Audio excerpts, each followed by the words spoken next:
안녕하세요. 손성문 원장입니다. 18세면 사실상 뇌가 완성된 성인 뇌에 해당하는 나이입니다.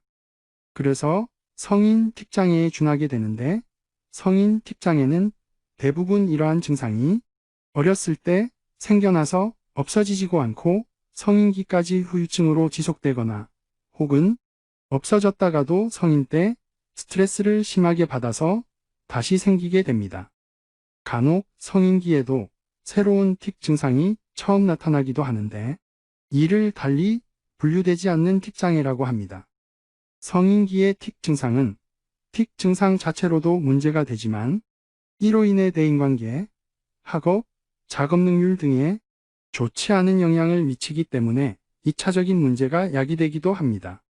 만약 2차적인 문제까지 동반되는 경우에는 반드시 틱장애에 대한 치료가 필요합니다.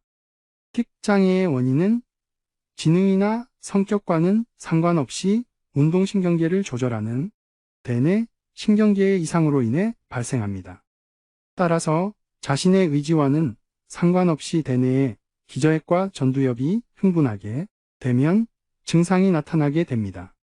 다만 어느 정도는 스스로 억제를 할 수도 있지만 오랫동안 억제를 하지는 못합니다.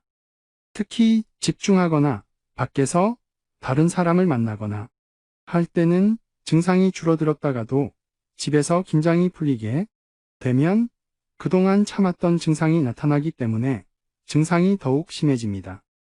또한 하루 중에서도 오전에는 증상이 덜하고 밤이 되면 점점 더 심해지는 특징이 있어서 가족들이 증상을 더 많이 보게 됩니다.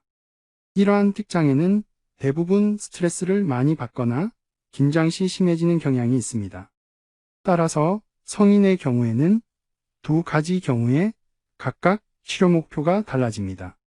첫 번째는 틱 증상이 없었는데 갑자기 생긴 경우에는 재발하지 않도록 하는데 주안점을 두고 치료를 합니다.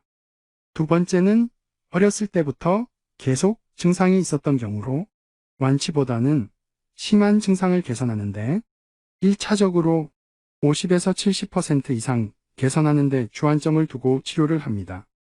한의원을 방문하시면 틱장애의 원인과 심한 정도, 동반 문제와 예후 등을 판별하기 위해 체질검사와 심리검사, 평가척도검사와 뇌기능검사, 스트레스검사와 체성분검사 등이 이루어집니다. 이후 검사 및 진찰 결과에 의해 가장 적합한 치료 방법과 치료 기간을 결정합니다. 가까운 한의원에 가셔서 진료받아 보시길 바랍니다. 좋은 하루 되세요.